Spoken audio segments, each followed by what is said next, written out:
बिस्मिल्लाहिर्रहमानिर्रहीम। अस्सलाम वालेकुम डियर व्यूवर्स एंड फ्रेंड्स। आज मैं आपसे एक बहुत क्रिटिकल इशू जो डिस्कस करना चाहता हूँ, being part of the this society और as an educationist and the professor in the well reputed institution कि आई हैव ऑब्जर्व कि टुडे इन दिनों में कि पॉलिटिकल पोलराइजेशन बहुत शदीद है. There is severe political polarizations and especially among youths, and without any tolerance and without any patience peoples are targeting or the person who follow one political party, it does not mean that the follower of other political parties are culprit or we can say गद्दार. तो इस वक्त पाकिस्तान में जो political polarisation है वो बहुत severe है और वो इस कंट्री के लिए बहुत डेंजरस है, स्पेशली हमारी यूथ में, अमंग यूथ में जो हम सोसाइटी में देखते हैं. in previous history back in 1971, when we see in history into 1971, there were severe polarizations in among West Pakistan and East Pakistan, and at that time the political party of the East Pakistan, they mobilized the youth of the East Pakistan Bengalis against West Pakistan, and we see their consequences were very dangerous for the nation, and our country was divided at that time, and the East Pakistan became Bangladesh. Now again I see that today political parties are using youth, especially youth and young people, for their own interest. So I appeal from all the political parties and all the stakeholders of Pakistan and Chief of Army Staff and President that please don't allow any political party to use these youth. In youth को अपने parties में ईंधन के तौर पे use मत करें, इतने पोलराइजेशन मत करें कि ये नेशन इतनी डिवाइड हो जाए कि हम उसको यूनाइट ना कर सकें. First we all are Muslims and Pakistani. First we have to think our own country. सबसे पहले हमें अपने मुल्क के बारे में, अपने कंट्री के बारे में सोचना चाहिए. इतनी सीवियर पॉलिटिकल पोलराइजेशन है कि एक पार्टी एक दूसरे को गद्दार डिक्लेयर कर रही है, एक दूसरे को चोर डाकू कह रहे हैं. This should be condemned at every place and at every forum. ठीक है. इस वक्त अगर कंट्री में देखे जाएं, जो more than about 50% population is belong to youth, कि हमारी जो यूथ है वो इस वक्त ज़्यादा यूथ, और अगर उसको कैटेगरिकली डिवाइड किया जाए तो यूथ इस वक्त दो मेन कैटेगरी में डिवाइड होती है. एक तो वो यूथ है जो स्किल्ड है, they have getting their PhD degree, MPhil degree, MS degree, and there are hundreds thousands of youth that are getting per month per years, कि हर साल कितने ज़्यादा जो यंग जनरेशन है वो PhD और MS करके वो मार्केट में आ जाते हैं. और क्योंकि मार्केट में जॉब्स नहीं है, मार्केट में इंडस्ट्रीज़ नहीं, इंडस्ट्रियल स्ट्रक्चर नहीं. और दूसरी यूथ हमारी वो यूथ है जो कि अनस्किलफुल है, जिनके पास कोई स्किल नहीं है, जस्ट वो मैट्रिक FA हैं और उनका सारा दिन कोई काम नहीं. वो सारा दिन टिकटॉक पे या वीडियोस बनाते रहेंगे, या वो वोटिंग करते रहेंगे, या वो ऊट पटांग पे एक्टिविटी करते रहेंगे. और जब वो ये देखेंगे कि कंट्री की जो पॉलिटिकल लीडरशिप्स हैं जितनी, वो उनको अपने पॉलिटिकल मकसद के लिए, अपने इंटरेस्ट के लिए यूज़ कर रहे हैं, और उसमें पॉलिटिकल लीडरशिप्स एक दूसरे के ऊपर गद्दार के, एक दूसरे को चोर डाकू के जब एलिगेशन से लगा रहे हैं और एक पॉलिटिकली कंट्री को इस लेवल पे डिवाइड कर रहे हैं कि जहाँ पे दोबारा यूनाइट होना बहुत मुश्किल हो जाएगा. तो it is very dangerous thing. देखें कि अगर मैं एक आर्टिकल पढ़ रहा था उसमें, इंटरनेशनल न्यूज़ में, उसमें मैं देख रहा था कि when in Turkey, one President Tayyip Erdogan, when he came into power in 2003, there was 250 around the defense organization in Turkey that were producing tanks, Bakhtar armored vehicles, and air fighter planes. Now in 2022, their defense industry was so developing कि उनकी जो defence industries वो इतनी ज़्यादा develop हो चुकी हैं. No there numbers are increase more than 950, कि 950 से ज़्यादा वो इंडस्ट्रीज ले गए। और the reason is there no the Turkey among the Turkey under the leadership of Tayyip Erdogan, Turkey is leading the whole Muslim countries, and the Turkey is leading the whole European, and Turkey products defense product, Turkey missiles and especially Turkey drones are very popular among for all military purposes। कि तुर्की ने अपनी defence industries कहाँ 250 industries उठा के उन्होंने 950 industries लगा दी हैं, और उसमें उनकी कितनी ज़्यादा जो उनकी जो स्किल्ड वर्कर उसको उसमें एडजस्ट हुए होंगे कितने ज़्यादा लोग। लेकिन व्हेन वी सी इन पाकिस्तान के पाकिस्तान में ना तो इंफ्रास्ट्रक्चर बहुत ज़रूरी होता है किसी भी मुल्क को बूस्ट करने के लिए, ना तो इंफ्रास्ट्रक्चर डेवलपमेंट के ऊपर कोई काम हो रहा है। इसी तरह किसी तरह की इंडस्ट्रीज़ पाकिस्तान में नहीं लग रही। हमारे जो यूथ PhD और MPhil करके बाहर आ रहे हैं उनके लिए कोई इंडस्ट्रीज़ नहीं कि वो उनको इमीडिएट जॉब मिले। आगे देखें कि 2011 में जो टेक्सटाइल इंडस्ट्रीज़ थी इतनी ज़्यादा लोड शेडिंग थी कि हमारी टेक्सटाइल इंडस्ट्रीज़ बिल्कुल बैठ गई फैसलाबाद में, और ये हमारी टेक्सटाइल इंडस्ट्री बांग्लादेश में शिफ्ट होगी। और अब बांग्लादेश जो है ना वो टेक्सटाइल इंडस्ट्री में इस वक्त दुनिया को और उस वक्त एशिया को लीड कर रहा है। लेकिन जो पाकिस्तान जो उसकी टेक्सटाइल इंडस्ट्री वो बैठ गई। अभी अगर आप ये देखें ना कि ये फॉर 2 decades 10-20 ईयर्स में कितनी इंडस्ट्रीज पाकिस्तान में लगनी, कितने मैकेनिकल कॉम्प्लेक्स पाकिस्तान में लगे, कितने मैकेनिकल इंजीनियरिंग के, इलेक्ट्रिकल इंजीनियरिंग के कितने कॉम्प्लेक्स पाकिस्तान में लगे, बिल्कुल आटे में नमक के बराबर, इससे भी कम। और हमारी तमाम यूनिवर्सिटीज़ हर साल पाकिस्तान में मिलियंस के हिसाब से they were producing millions of people, or we can say that millions of youths are getting their PhD, getting their MS in electrical engineering, mechanical engineering, in mathematics, in physics, and in sciences, in natural sciences. But because lack of infrastructures, lack of foreign investment, lack of industries, they are getting no jobs. So क्योंकि jobs नहीं है और उनमें मायूसी बहुत ज़्यादा है। और मैंने खुद देखें कि एक PhD और MS लेवल के लोग भी जस्ट टीचिंग साइड पे 10,000 की जॉब करने के लिए भी तैयार है। ठीक है, तो मेरी अपील है for it is my appeal from the all the stakeholders of the Pakistan,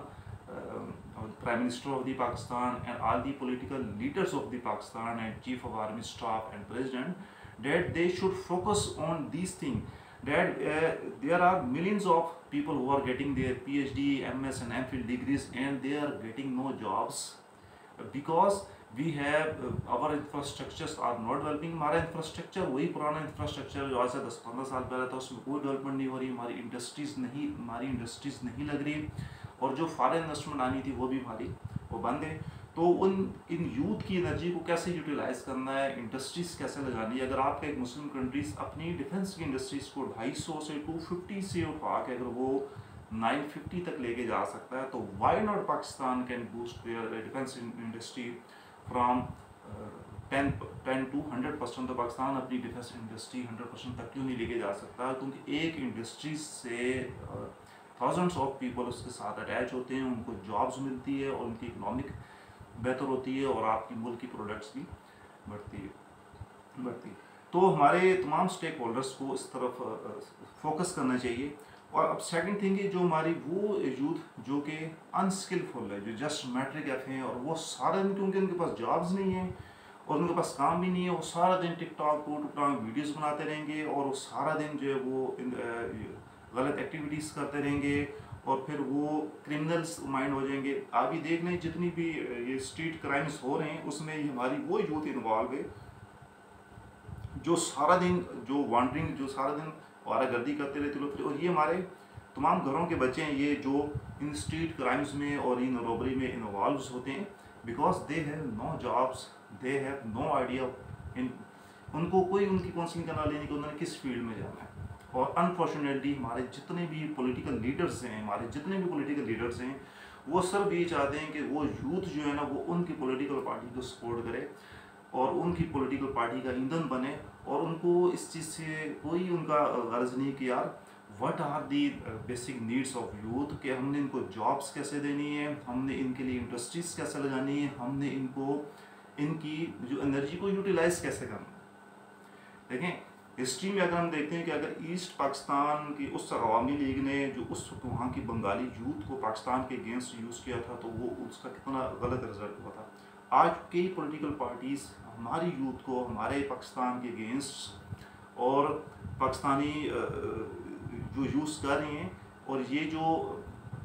नौजवान नस्ल के जहन में जो एक जहर भरा जा रहा है, ये गलत चीज़ है। आप ये देखें कि इन्होंने मुल्क की बागडोर संभालनी है, तो इनको स्किल्स दें, इनको एजुकेशन दें, इनको पार्टी परचम मत दें, आप इनको स्किल्स दें, इनको हुनर दें, इनको एजुकेशन दें, इनको बूस्ट करें, इनको इंडस्ट्रीज लगाने में मदद करें, और जो अच्छे कॉम्पिटेंट लोग हैं उनको बाहर मुल्क भेजें, ताकि मज़ीद वहाँ से स्किल गेन करके आएँ और अपने मुल्क को आके सर्व कर सकें। जिस तरह मलेशिया में महातीर मोहम्मद ने कितने ज़्यादा उसने जो कॉम्पिटेंट लोग थे उनको बाहर मुल्क भेजा, और फिर वहाँ से PhD करके और उसके बाद उन्होंने अपने मुल्क में सर्व किया। इसी से मेरा एक बहुत इंपॉर्टेंट पॉइंट है, और जो कि पाकिस्तान में बहुत कॉमन ऑब्जर्व किया जाता है, जो कि इन 10 सालों में एक ट्रेंड बन गया, और um especially I again appeal from the president, prime minister and chief of army staff of the Pakistan, के इस वक्त जितनी भी एग्जेक्टिव पोस्ट पे हैं उस पर रिटायर्ड पर्सनस बैठे हुए हैं। कि आप ये देखें कि अगर एक एग्जेक्टिव पोस्ट है, अगर एक इदारा है वो सिविल इंजीनियरिंग का है या मैकेनिकल इंजीनियरिंग का है या वो स्टील मिल है कोई भी, और अगर उस पोस्ट के लिए वहाँ पे आपके पास कॉम्पिटेंट PhD लोग, PhD कॉम्पिटेंट मेरिट पे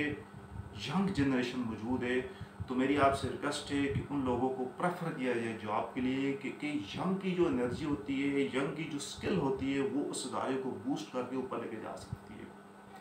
ठीक है, तो ये जो एक ट्रेंड बना हुआ है कि एक रिटायर्ड पर्सन होने के बावजूद वो बड़ी बड़ी एग्जेक्टिव पोस्ट पर बैठ जाते हैं, जिस वजह से जो हमारे जो PhD डिग्री होल्डर्स हैं और पर्टिकुलर फील्ड में इंजीनियरिंग है, मैकेनिकल इंजीनियरिंग है, सिविल इंजीनियरिंग है, स्पेस इंजीनियरिंग है, आप जितनी भी इंजीनियरिंग में, वहाँ पे मेरिट के ऊपर कॉम्पिटेंट PhD लोगों को उनको हायर करना चाहिए, जो कि उस इदारे को बूस्ट कर सकें, जो कि उस इदारे को आगे लेके जा सकें। अगर हम इन तमाम एग्जेक्टिव पोस्ट के ऊपर हम मेरिट का ख्याल नहीं करेंगे, और फिर जो बंदा out of the without merit के वो आएगा, वो कैसे मेरिट पे आगे सिलेक्शन कर सकेगा, और फिर हमारा पूरा मुल्क, हमारे तमाम इदारों के जो आज करंट सिचुएशन है कि हमारे तमाम इदारे जो है वो नुकसान में जा रहे हैं, उसकी वजह ये है कि आपने रिटायर्ड पर्सनस को ला के बिठा दिया है, जिनको इस चीज़ से कोई इंटरेस्ट नहीं कि वो इदारा को कैसे उन्होंने ऊपर लेके जाना है। ठीक है, उनको सिर्फ अपनी सैलरी से गरज है। ठीक है, और हमारे तमाम इदारे सब लॉस में जा रहे हैं। तो खुदारा जो हमारी यूथ है, जो स्किलफुल यूथ है, जो PhD और MS की डिग्रीज लेकर आ रहे हैं, उनके लिए इंडस्ट्रीज बनाए, उनके लिए इंफ्रास्ट्रक्चर बनाए। बगैर इंफ्रास्ट्रक्चर्स के कोई भी कंट्री कभी भी डेवलप नहीं कर सकता। इंडस्ट्रीज लगाएं, इंडस्ट्रीज लगाने के लिए फॉरेन इन्वेस्टमेंट को आप पाकिस्तान में बुलाएं, जो फॉरेन इन्वेस्टमेंट्स आप उनको पाकिस्तान में आप उनको इंसेंटिव्स दें, आप उनको फैसिलिटेट करें, ताकि वो पाकिस्तान में आके वो अपनी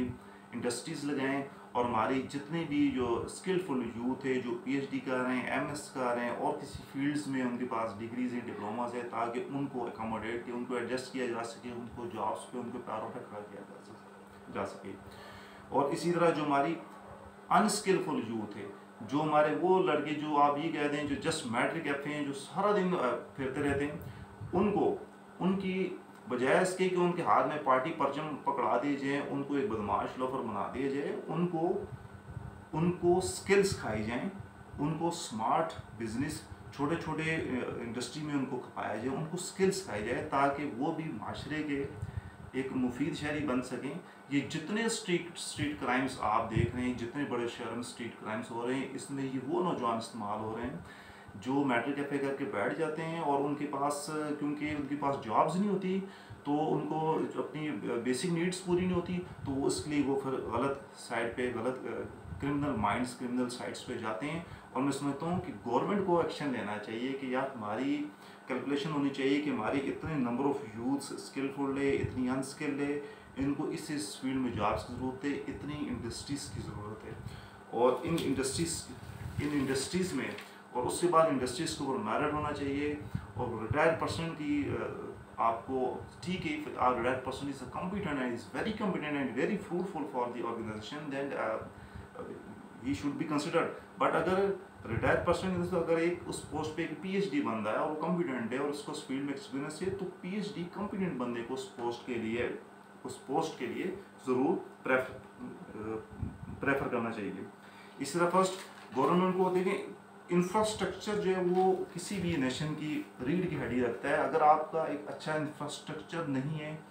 तो आपके जो तमाम ऑर्गेनाइजेशन की जो इदारे हैं वो ऑर्गेनाइजेशन आपस में इंटीग्रेटेड नहीं होंगे। ठीक, तो इंफ्रास्ट्रक्चर डेवलपमेंट पे अगर मुल्क के पास इतने रिसोर्स नहीं है तो आप उन कंट्रीज़ को इनवाइट करें जिनके पास फंड्स हैं, उनको फैसिलिटेट करें ताकि वो आपके मुल्क में इंफ्रास्ट्रक्चर्स डेवलप करके दें, और उस इंफ्रास्ट्रक्चर डेवलप होने के बाद उनमें जो जॉब्स क्रिएट हो रही है उनके ऊपर कॉम्पिटेंट और स्किल्ड पर्सन को अपॉइंट करें।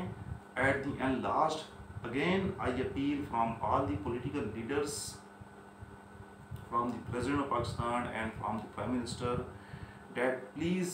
focused on our youth. Today there is